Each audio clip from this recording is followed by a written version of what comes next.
भी मखदूम साहब कॉन्फ्रेंस कराई किथे हाला में मखदूम तालबल मौला हो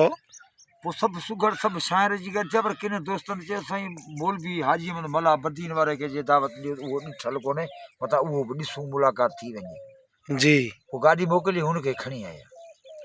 खणी जॾहिं ॿियनि सॼी आवाम खे दुनिया खे अमीरनि वॾनि नंढनि खे मखदूम साहब वेठे हथु वेठे ॾिनो जेॾीमहिल मौलवी साहब जी गाॾी तव्हां मौलवी लथो उथी अजरक विझी हुनखे ॻिची में अची पाण सां गॾु विहारी हो गॾु जेॾीमहिल वेठो त ॿियनि एतिरा कयो की वॾा माण्हू बि सुघड़ो आहे शाइरो आहे उन्हनि चयो साईं ख़बरूं खैर मला हिकिड़ो आयो आहे उनखे तो वेही हथु ॾिनो आहे असांखे तो वेठे हथु वेठे ॾिनो पोइ असांखे दावत ॾी न साईं उन महिल महक लॻी पई हली वियो महक ते स्टेज में चढ़ियो अची बाबा तरह पढ़ा पियो तरह पढ़ी छा थी वञे आ हथ मथे करियो हींअर ॿोल खपे हींअर बैत खपे छा ते थी वञ ते हो मला हथ मथे करे वेही रहियो उहे 2 मिंट 4 मिंट जेको टाइम ॾिनल उहो ख़तमु थी वियो गुज़री वियो ॿिए कंहिं हथ मथे कोन कयो मला हथ मथे कयो मला खे आफर साईं कयो बाबा स्टेज ते अच मला छा थो चवई हथ मथे कयो अथई मला साईं खां पुछा साईं छा था साईं चओ चई आऊं चवां थो थी वञे चई थी खे डबल करे छॾियां चई पोइ तुंहिंजो ख़्यालु आहे उते मला थी खे डबल करे छॾियो सही ॿुधाईं भला बोल पढ़ियो त मिठा महबूब मूं वटि कंहिं महल महिमान थी वञे थी अड़े तूं त ग़रीब आहीं हेॾे खे दावत पियो ॾीं तुंहिंजे छा आहे घर में अॼु तूं हुनखे खाराईंदे चए थो हिकिड़ी मिल्कत मूं वटि आहे उहा हुनखे ॾेई छॾींदुसि उकी हो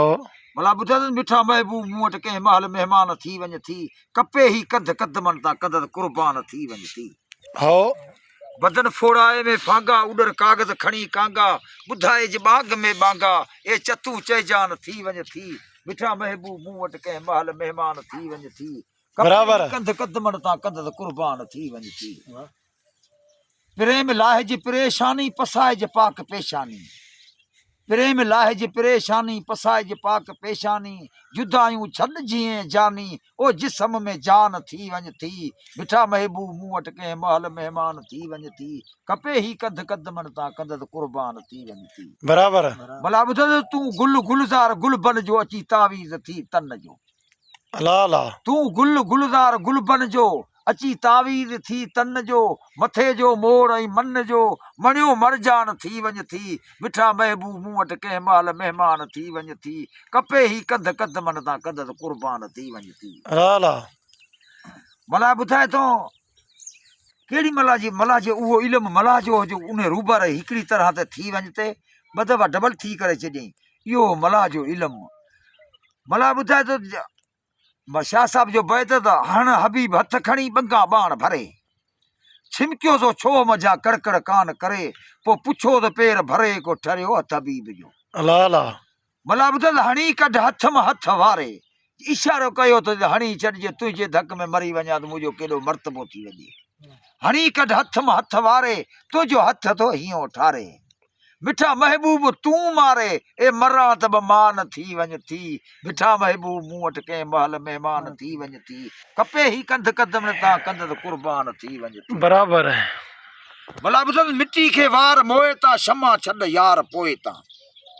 मिटी खे वार मोए तां क्षमा छॾ यार पोए तां तोड़े हुब होए तां पोइ पतंग परवान थी वञे थी मिठा महबूब मूं वटि कंहिं महल महिमान थी वञे थी कपे ई कंध कदमनि तां कंध कुर्बान थी वञे थी वाह लिगारी वाह वाह लिगारी वाह अड़े मला तूं पोइ हाणे छा थो चवीं मला चवे थो त गले लाईं त गरियां गुझ इनकार मिली वियुसि गले लाईं त गरियां गुझ चई बाझ ॿिए वटि बुझ हिते हासिल न थींदई कुझु ओ हूअं ई हैरान थी वञे थी मिठा महबूब मूं वटि कंहिं महल महिमान थी वञे थी कपे ई कंध कदमनि तां कंध कुर्बान थी वञे थी बराबरि भला ॿुध चयो अहमद कॾहिं ईंदे अला अला चयो अहमद कॾहिं ईंदे चई जंहिं ॾींहुं दम ॾींदे